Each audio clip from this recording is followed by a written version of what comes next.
नमस्कार दोस्तों, welcome to सरकार स्टडी बेस्ड एजुकेशन। चलिए इस वीडियो में हम बात करने वाले हैं नाबार्ड के बारे में। नाबार्ड की वैकेंसी के बारे में बात करने वाले हैं, यानी कि रिक्रूटमेंट के बारे में। तो नाबार्ड है क्या, इसके बारे में पहले बेसिक जानकारी ले लेते हैं। तो नाबार्ड के बारे में बेसिक जानकारी हमको पता होना चाहिए, उसके बाद ही हम जो है इसकी जो वैकेंसी है उसके बारे में बात करेंगे। तो जैसे कि आप देख पा रहे हैं, नाबार्ड का जो फुल फॉर्म है आप यहाँ देखिए, national bank for agriculture and rural development. इसका आप लोगो भी देख सकते हैं, यहाँ पे देखिए नाबार्ड का लोगो आप देख सकते हैं। इसके अलावा अगर बात करें तो देखिए, इसके पहले जो संस्था थी, मतलब नाबार्ड के पहले जो संस्था थी तो agriculture refinance and development corporation थी। उसका अपग्रेड वर्जन जो है नाबार्ड है, यहाँ आप देख सकते हैं। इसका जो फॉर्मेशन यानी कि इसकी स्थापना हुई है 12 जुलाई 1982 को, यानी कि 40 साल पहले। और रेगुलेटरी बॉडी है, रेगुलेटरी यानी कि एक प्रकार से रेगुलेशन चलाती है ये सभी जो संस्था है उनके ऊपर। इसका जो उद्देश्य है एग्रीकल्चर डेवलपमेंट है, rural development, credit planning, refinance, supervision of regional rural bank और सुपरविजन ऑफ एपेक्स कोऑपरेटिव जो बैंक होते हैं उनको। हेडक्वार्टर की अगर बात करें तो मुंबई में है, मुंबई यानी कि महाराष्ट्र में है। और ओनर जो है मिनिस्ट्री ऑफ फाइनेंस यानी कि गवर्नमेंट ऑफ इंडिया, भारत सरकार के अंतर्गत जो मिनिस्ट्री ऑफ फाइनेंस है, वित्त मंत्रालय, वो इसका जो है ओनर है। इसके अंतर्गत ये नाबार्ड जो है चलती है। उसके अलावा देखिए इंटरिम जो चेयरमैन है वो सचेंद्र मिश्रा है। Additional secretary DFS, ministry of finance, government of India के अंतर्गत। और वेबसाइट आप देख सकते हैं ये वाली है, ठीक है। तो ये बेसिक जानकारी हमने नाबार्ड के अंतर्गत देखे। नाबार्ड आप देख सकते हैं एक प्रकार से क्या है, national bank for agriculture and rural development, जिसे शॉर्ट फॉर्म में नाबार्ड बोलते हैं। तो यहाँ अगर बात करें हम नाबार्ड की, तो नाबार्ड के बारे में हमने देख लिया। जो फुली ऑन मतलब गवर्नमेंट ऑफ इंडिया के अंतर्गत सरकारी जो बॉडी है उसे हम बोल सकते हैं। एडवर्टाइज नंबर की अगर बात करें तो यहाँ देख सकते हैं नंबर 4 है, DA 2022-23। रिक्रूटमेंट आया है किसका, डेवलपमेंट असिस्टेंट और डेवलपमेंट असिस्टेंट हिंदी, हिंदी के लिए है ये। और ये डेवलपमेंट असिस्टेंट है। 2 पोस्ट यहाँ पे देखने को मिलती है आपको। अब इसकी कितनी मतलब 2 प्रकार की पोस्ट है और कितनी टोटल वैकेंसी आई है वो हम विस्तार से बात करने वाले आगे चलकर। तो नाबार्ड के बारे में आई होप आपको समझ में आ गया होगा नाबार्ड है क्या। ये देखिए 15 सितंबर यानी कि स्टार्ट हो चुके हैं रजिस्ट्रेशन अप्लाई होना, और ये 10 अक्टूबर 2022 तक चलेंगे, यानी कि अगले मंथ तक, ठीक है। तो ये आप देख सकते हैं, और ये ऑनलाइन रजिस्ट्रेशन ही होंगे। नीचे आप देखेंगे तो देखिए इसकी जो वेबसाइट की लिंक अभी मैंने बताया 15 तारीख से लेकर 10 तारीख तक ये खुली रहेगी। और जो इसमें एग्ज़ाम होंगे वो होंगे 2 फेज़ में। 2 फेज़ मतलब फर्स्ट यानी कि प्री और सेकंड यानी कि मेंस। तो प्री वाले जो एग्ज़ाम होंगे वो ऑनलाइन होंगे, और ये जो होंगे आपके 6 नवंबर 2022 को। और सेकंड जो यानी कि मेंस एग्ज़ाम होंगे वो भी ऑनलाइन होंगे। अब इसकी एग्जैक्ट डेट जो है ये नाबार्ड जो वेबसाइट है इसमें आपको पता चलेगी, यानी कि प्री के एग्ज़ाम हो जाएंगे उसके बाद आप इस वेबसाइट की निगरानी करते रहिए, या फिर मैं आपको सूचित कर दूंगा। तो आप जो है इसको विजिट करते रहिए। तो आपको अगर आप अप्लाई करते हो और आप प्री एग्ज़ाम देते तो उसकी वेबसाइट को आपको देखना पड़ेगा। अब देखिए यहाँ देखिए number of post reservation development assistant, यानी कि हिंदी वाला नहीं है, ये डेवलपमेंट असिस्टेंट है।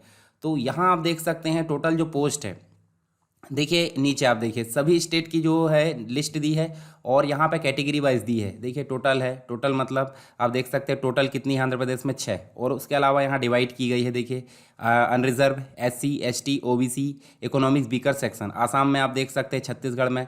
तो मध्य प्रदेश में आप देखेंगे तो मध्य प्रदेश हमारे स्टेट यानी कि पूरा भारत में ही आप देख सकते हैं, पर मध्य प्रदेश में अगर देखेंगे तो मध्य प्रदेश में टोटल 8 वैकेंसी देखने को मिलती है, और ये कैटेगरी वाइज यहाँ पर डिवाइड की गई है, ये आप देख सकते हैं यहाँ पर, ठीक है। इसके अलावा महाराष्ट्र, मणिपुर, नागालैंड, मतलब पूरे भारत के अंतर्गत ये वैकेंसी देखने को मिलती है। तो टोटल मिलाकर आप देखिए यहाँ पे 173 देखने को मिलती है टोटल वैकेंसी, जो कि कैटेगरी वाइज यहाँ पे आपको डिवाइड होकर देखने को मिलती है, ठीक है। चलिए आगे चलते हैं हम, और बेसिक चीज़ें क्या जान लेते हैं। तो देखिए नंबर ऑफ जो रिजर्वेशन मतलब जो पोस्ट है और रिजर्वेशन है वो डेवलपमेंट असिस्टेंट हिंदी के लिए है। 173 तो होगी किसके लिए, डेवलपमेंट असिस्टेंट के लिए। परंतु जो हिंदी वाले हैं उसके लिए देखिए आपको कहाँ देखने को मिलेगी, महाराष्ट्र, तमिलनाडु, तेलंगाना, उत्तराखंड, यहाँ पर देखने को मिलेगी टोटल 4 पोस्ट। तो आपको विशेष रूप से इस पोस्ट पर फोकस करना है जो डेवलपमेंट असिस्टेंट है, ठीक है। हिंदी वाली के लिए आपको देखिए मुख्यतः 4 स्टेट में ही देखने को मिलेगी। नेक्स्ट अगर मैं बात करूं यहाँ पे, तो देखिए अगर आपको फुल फॉर्म की दिक्कत आती है, जैसे SC को क्या बोलते हैं, ST को ये तो पता ही होगा, OBC भी पता होगा, UR भी पता होगा, EXC के लिए एक्स सर्विसमैन होता है, DI EXC के लिए disabled ex serviceman dependent of serviceman killed in action, इसका मतलब होता है। और PWBD का मतलब होता है पर्सन विथ बेंचमार्क डिसेबिलिटी। तो ये आप देख सकते हैं फुल फॉर्म, अगर कोई दिक्कत आती है तो, ठीक है। नोटिफिकेशन में आपको प्रोवाइड कर दूंगा, और मैं वेबसाइट भी आपको बता दूंगा जहाँ पे आपको ये नोटिफिकेशन पढ़ने को मिल जाएगी। चलिए और मुख्य चीज़ें इसमें बात करते हैं हम आगे चल के। तो देखिए यहाँ डेफिनेशन भी दी हुई है, ex serviceman, disabled ex serviceman, इसके अलावा dependent on serviceman killed in action, इसके लिए सब चीज़ें आप देख सकते हैं, यहाँ पढ़ लीजिए एक बार अगर आपको ज़रूरत है। तो नहीं है ज़रूरत तो आप इसको स्किप कर सकते हैं, ठीक है। चलिए आगे चलते हैं, मैं आपको बता देता हूँ। यहाँ पर देखिए ब्लाइंडनेस से रिलेटेड, लो विजन, इन सभी चीज़ों से रिलेटेड यहाँ डेफिनेशन दी हुई है, इनको आप पढ़ सकते हैं। अब यहाँ देखिए एक और चीज़ दी है, देखिए बेंचमार्क डिसेबिलिटी से रिलेटेड एक टेबल दिया है, इसमें भी आपको अगर आपको ज़रूरत है तो आप इसको ध्यान में रख सकते हैं, नहीं तो कोई दिक्कत नहीं। चलिए हमारी काम की चीज़ आ गई है एलिजिबिलिटी क्राइटेरिया। इसका मतलब है एज कहाँ से कहाँ तक होना चाहिए। एज होना चाहिए 21 से लेकर 35 तक, पर इसके बाद भी एज रिलैक्सेशन देखने को मिलता है, यानी कि जो आयु है उसमें छूट देखने को मिलती है। तो चलिए यहाँ पर आपको देखने को मिलेगा एसटी और एससी, एसटी और एससी, ठीक है। एसटी एससी के लिए दोनों के लिए छूट कितनी देखने मिलेगी, 5 साल की, यानी कि 35 साल तो है, 35 साल में अगर 5 जोड़ दे तो 40 साल तक यहाँ देखने को मिल सकता है। किसको, एससी और एसटी को। वहीं बात करें ओबीसी की, तो ओबीसी के लिए 3 साल का रिजर्वेशन, यानी कि 35 और 3 38 हो जाएंगे। अगर पर्सन विद बेंचमार्क डिसेबिलिटी की बात करें तो यहाँ 10 साल मिलेगा, जनरल के लिए 13 साल मिलेगा ओबीसी के लिए, और 15 साल मिलेगा एसटी एससी के लिए, ठीक है। तो आप 35 में इनको सबको जोड़ लीजिए। और एक्स सर्विसमैन के लिए देख सकते हैं यहाँ देखिए 3 साल जो है एडिशनल पीरियड ईयर जो है उसके लिए मिलेगा, मतलब 50 साल तक हो सकता है मैक्सिमम ये देखने को मिलेगा, ठीक है। विडो, डाइवर्स, इनके लिए भी अगर देखें तो 5 साल की छूट है। तो आप देख सकते हैं जो कैटेगरी में आप आते हैं उसके लिए आप यहाँ पर सुटेबल जो टेबल है वो समझ सकते हैं, ठीक है। चलिए यहाँ पे आपको एजुकेशनल क्वालिफिकेशन की बात की जा रही है, तो डेवलपमेंट असिस्टेंट जो नॉर्मल है उसके लिए आपको ग्रेजुएशन होना चाहिए, कोई भी जो है संकाय से ग्रेजुएशन होना चाहिए, और 50% मिनिमम मार्क्स होना चाहिए। वही बात करें ST, SC, PWBD, ex serviceman के लिए, तो इनके लिए ओनली जो है पास की बात की जा रही है, ओनली पास, ठीक है। किसमें, डेवलपमेंट असिस्टेंट में, ठीक। इसके अलावा डेवलपमेंट असिस्टेंट हिंदी की बात करें तो यहाँ पे भी आपको देखिए हिंदी, इंग्लिश या हिंदी जो है मीडियम होना चाहिए, और इसमें हिंदी और इंग्लिश जो है कंपलसरी इलेक्टिव सब्जेक्ट होना चाहिए, और उसमें मिनिमम 50% मार्क्स होना चाहिए। वहीं एसटी, एससी, ओबीसी के लिए जो है ओनली पास होना चाहिए, ठीक है। तो ये आप ध्यान में रख सकते हैं। तो आपको ज़्यादातर फोकस तो इसी में देना है ना, तो आपको इसका ध्यान में रखना है यहाँ पे। अगली बात करें यहाँ पे हम, तो देखिए सीजीपीए से रिलेटेड आप देखें तो सीजीपीए का कैलकुलेशन यहाँ दिया है, ज़्यादा कोई इंपॉर्टेंट नहीं है। चलिए यहाँ पे आपको सिलेक्शन स्कीम की बात करते हैं, तो ये काफ़ी इंपॉर्टेंट है। सिलेक्शन स्कीम मतलब एग्ज़ाम 2 फेज़ में होंगे, एक तो प्री यानी कि प्रीलिमिनरी जो कि ऑनलाइन होगा, और दूसरा होगा मेंस एग्जामिनेशन जो कि ऑनलाइन होगा। तो प्री एग्ज़ाम की अगर बात करें तो प्री एग्ज़ाम जो होगा टोटल 100 नंबर का रहेगा, 100 क्वेश्चन रहेंगे, जैसे test of English language, test of numerical ability, test of reasoning, 3 section रहेंगे, 40, 30, 30 टोटल मिलाकर 100, और यहाँ 100 मार्क्स रहेंगे, और ये आपको 1 घंटे में हल करना है, यानी 60 मिनट में आपको ये हल करना है प्री एग्ज़ाम को। चलिए नेक्स्ट जो है मेंस एग्ज़ाम की बात करते हैं। मेंस एग्ज़ाम जो है टोटल मिलाकर 200 मार्क्स का रहेगा। कैसे, टेस्ट ऑफ रीजनिंग 30 नंबर का, ठीक है, यहाँ देख सकते हैं। क्वांटिटी एप्टीट्यूड ये 30 नंबर का। General awareness with special reference to agriculture rural development, मतलब एग्रीकल्चर से रिलेटेड ये सारी चीज़ देखने को मिलेगी, 50 क्वेश्चन। उसके बाद कंप्यूटर नॉलेज भी देखने को मिलेगा, 40 क्वेश्चन, ठीक है, 40 नंबर के। Test of English language descriptive रहेगा, तो ऐसे प्रीसियस राइटिंग, इसके बाद है रिपोर्ट, लेटर राइटिंग, ये सभी को मिलाकर देखें तो ये 50 नंबर के देखने को मिलेंगे, यानी कि 200 नंबर का ये पेपर रहेगा मेंस में, जो कि आपको 90 मिनट में यहाँ पे देखें ऑब्जेक्टिव टेस्ट एंड 30 मिनट जो है डिस्क्रिप्टिव। तो 90 मिनट, 90 प्लस 30 यानी कि 120 मिनट आपको टोटल मिलेंगे 200 क्वेश्चन के लिए, जिसमें से 30 मिनट आपको डिस्क्रिप्टिव यानी कि इसके लिए मिलेंगे जो इंग्लिश वाला है सेक्शन, और बाकी 90 मिनट मिलेंगे 4 सेक्शन के लिए। तो ये चीज़ें आपको ध्यान में रखना है। अब नेक्स्ट जो है डेवलपमेंट असिस्टेंट के लिए भी दिया है, तो इसके भी प्री और मेंस 2 फेज़ होंगे, ऑनलाइन मेंस एग्ज़ाम भी ऑनलाइन होंगे और प्री। तो यहाँ पे भी आप देख सकते हैं 100 नंबर का, और 60 मिनट में इसको हल करना है, और यहाँ पे देख सकते हैं 200 नंबर का, इसमें भी वही चीज़ें हैं, तो आप ये ध्यान में रख सकते हैं। चलिए आगे देखें, लैंग्वेज प्रोफिशिएंसी जो है प्रोफिशिएंसी टेस्ट होगा जो, तो उसके आधार पर भी अगर आप उसमें खरे नहीं उतरते तो डिस्क्वालीफाई हो जाएगा, तो उसके लिए आप वहाँ पे पढ़ सकते हैं। स्कीम ऑफ एग्जामिनेशन की अगर बात करें तो आपको ध्यान में रखना है जो प्री होगा, प्री अच्छा जो एग्ज़ाम होंगे हिंदी इंग्लिश बाइलिंगुअली होंगे, यानी कि दोनों लैंग्वेज में आपको पेपर देखने को मिलेंगे। दूसरी चीज़, प्री एग्ज़ाम जो होगा उसमें आपको देखें ओनली जो है क्वालिफाइड नेचर का होगा। क्वालिफाइड नेचर का मतलब मेरिट लिस्ट में मेरिट जो आएंगे अंक, उसमें इसके अंक नहीं जुड़ेंगे प्री के, ठीक है। और जब प्री का जो है नहीं कि फर्स्ट पेज आप पास कर लेते हो और सेकंड में जाते हो, तो उसके लिए कितने कैंडिडेट को लिया जाएगा? तो एक पोस्ट के लिए 25 कैंडिडेट को यहाँ पे लिया जाएगा और फिर मेंस में उसकी जो एग्ज़ाम होंगी और फिर मेरिट के आधार पर बनेगा। अब देखिए यहाँ पे आपको देखने को मिलेगा प्री और मेंस दोनों में ही नेगेटिव मार्क्स रहेंगे 1/4। 1/4 का मतलब होता है 4 क्वेश्चन गलत करे तो आपका 1 अंक कट जाएगा। चीज़ है ये चीज़ आपको ध्यान में रखना है। उसके बाद आप बाकी की चीज़ें यहाँ ध्यान में रख सकते हैं। फिर उसके बाद सिलेक्शन प्रोसेस की अगर बात करें तो स्टेट वाइज जो है मेरिट लिस्ट यहाँ पे फाइनल सिलेक्शन के लिए जनरेट की जाएगी। Resolution of tie cases, wait list, ये सारी चीज़ें आप ध्यान में रख सकते हैं।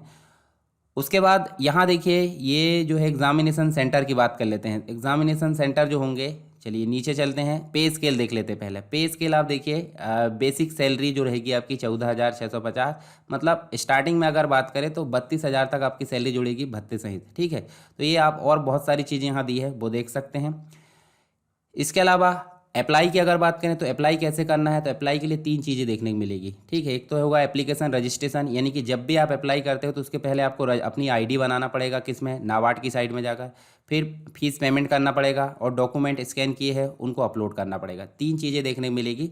तो आप जब फोटोग्राफ, सिग्नेचर, लेफ्ट थंब और हैंड राइटिंग रिटर्न, ठीक है, ये सारी चीज़ अगर आप कंप्लीट कर लेते हो, जैसे फोटोग्राफ मैं बताऊंगा अभी कहाँ से कहाँ तक लेना है। सिग्नेचर हमेशा ब्लैक इंक में ही लिखे होना चाहिए और कैपिटल लेटर में नहीं होना चाहिए। लेफ्ट थंब होना चाहिए ब्लैक और ब्लू इंक के साथ में। हैंड रिटर्न होना चाहिए, ये भी देखिए आप वाइट पेपर में होना चाहिए, ब्लैक इंक में। ठीक, इसके अलावा देखिए सिग्नेचर कैपिटल लेटर में आपको मतलब जो है नहीं एक्सेप्ट, वहाँ पे एक्सेप्ट नहीं किए जाएंगे कैपिटल लेटर के। ठीक है, चलिए आगे और बता देता हूँ मैं कुछ जो इम्पोर्टेंट चीज़ें हैं। तो जब आप अप्लाई करोगे तो अप्लाई आप इस साइट में जाकर करोगे, कैरियर नोटिस में। चलिए मैं जो है वेबसाइट खोल के आपको दिखाता हूँ। तो ये आप देख सकते हैं, देखिए national bank for agriculture and rural development. तो इसके अंतर्गत आपको ओपन करना है, जो वेबसाइट वहाँ दी है, और वेबसाइट में आप देखोगे तो ये एडवर्टाइजमेंट दिया है, एडवर्टाइजमेंट डाउनलोड हियर। इसको आप क्लिक करोगे तो जो मैंने अभी बताया हूँ नोटिस वो आपको कंप्लीट इसमें मिलेगी, और उसी के जस्ट नीचे दिया है अप्लाई हियर।